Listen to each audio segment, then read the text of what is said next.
یا ایھا الذین آمنو، اے لوگو جو ایمان لائے ہو، ہمیں ہماری صفت ایمان کے ساتھ پکارا جا رہا ہے۔ ایک ہوتا ہے کسی کے نام کے ساتھ کسی کو پکارنا، اور ایک ہوتا ہے کسی کی صفت کے ساتھ اس کو پکارنا۔ نام کے ساتھ پکارنا بھی اچھا لگتا ہے، لیکن جب کسی کو اس کی کسی کوالٹی کے ساتھ پکارا جائے تو وہ اس سے بھی زیادہ اچھا لگتا ہے۔ جیسے رسول اللہ صلی اللہ علیہ وسلم کو صادق اور امین کہا جاتا تھا، تو ایک ہے کوئی آپ کو کہتا ہے یا محمد آپ کے نام کے ساتھ، اور ایک یہ کہ کوئی کہے یا صادق یا امین۔ فرق ہے؟ کیا فرق ہے؟ جو کسی کی خوبی ہو اس کے ساتھ اس کو پکارنا اس کو قریب بھی کرتا ہے اور بات سننے کے لیے تیار بھی کرتا ہے۔ اسی لیے آپ دیکھیں کہ بچوں کو آپ بسا اوقات صرف ان کے نام سے نہیں پکارتے۔ اگر کوئی اچھا کام کریں اور اس کے ساتھ ان کو آپ اس چیز کو یاد کر کے پکارے تو اس سے کیا ہوتا ہے؟ ان کے دل نرم ہوتے ہیں، ان کی توجہ زیادہ ہوتی ہے۔ تو اللہ سبحانہ وتعالی ہم سب کو بھی قرآن مجید میں بارہا ہماری صفت ایمان کے ساتھ پکارتے ہیں، اور یہاں خطاب ہے صحابہ کرام سے، اے لوگو جو ایمان لے آئے ہو، اے ایمان والو سنو، لا تقولو نہ تم کہا کرو، کس سے؟ اپنے نبی سے۔ اپنے نبی سے جب بات کرو تو نہ کہا کرو کیا؟ رائنا، رائنا نہ کہا کرو۔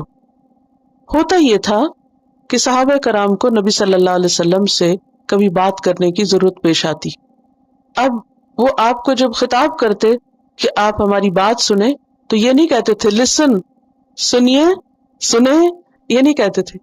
کیا کہتے تھے؟ رائنا۔ یہ بھی ایک اچھا ادب کا طریقہ تھا، جس کا معنی کیا ہے؟ نکالیے اپنے لفظی معنی اور دیکھیے کیا معنی تھا۔ ہمارا دھیان رکھیے، ہماری بات سنیے، انہیں کے کان لگائیے، ہماری طرف توجہ کیجیے۔ جیسے ہم کہتے ہیں نا کہ I beg your pardon، تو کسی کو جب بات کرنا ہوتی ہے تو کئی طریقے ہوتے ہیں اس کو متوجہ کرنے کے۔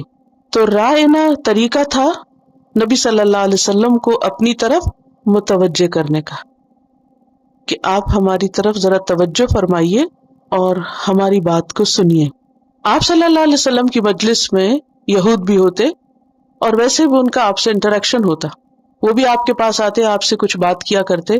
تو جب وہ آپ کو پکارتے تو وہ یا رسول اللہ نہیں کہتے تھے، صحابہ کرام کیا کہتے تھے؟ یا رسول اللہ رائنا۔ یہود کہتے یا محمد رائنا، رائنا کو ذرا سا دبا کے رائی کہہ دیتے، رائنا کی بجائے رائینا کہتے۔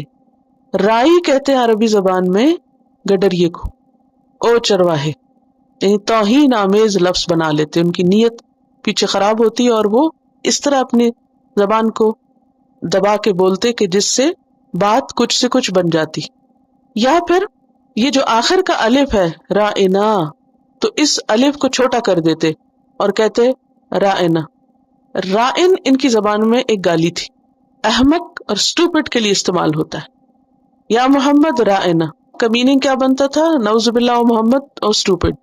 اب یہ بات کوئی معمولی بات نہیں تھی، یہ انتہائی توہین آمیز کلمات تھے۔ جب کوئی شخص دنیا میں کسی کو دبی زبان سے، زبانی الفاظ سے کچھ نہ کچھ کہتا ہے تو بعض اوقات سننے والے کو نہیں پتہ چلتا کہ وہ کیا کہہ رہا ہے۔ مثلا اگر آپ مجھے پکار رہے ہیں تو میں سرسری سنوں گی کہ ہاں آپ نے مجھے پکارا یا مجھ سے بات کرنا چاہتے ہیں، عموماً اس پہ دھیان نہیں جاتا کہ آپ کس طرح پکار رہے ہیں۔ لیکن اللہ سبحانہ وتعالیٰ تو صرف زبان کا ہیر پھیر نہیں، وہ تو نیتیں بھی جانتا ہے کہ کوئی شخص کیا کہہ رہا ہے، کس انداز میں کہہ رہا ہے، کس نیت اور کس سوچ اور کس ارادے سے کہہ رہا ہے۔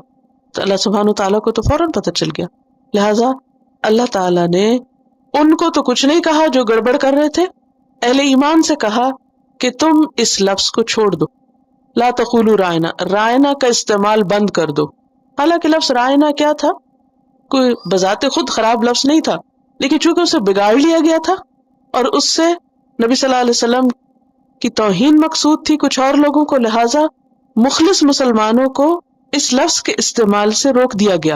یا ایھا الذین آمنوا لا تقولوا راعنا وقولوا انظرنا واسمعوا وللکافرین عذاب علیم۔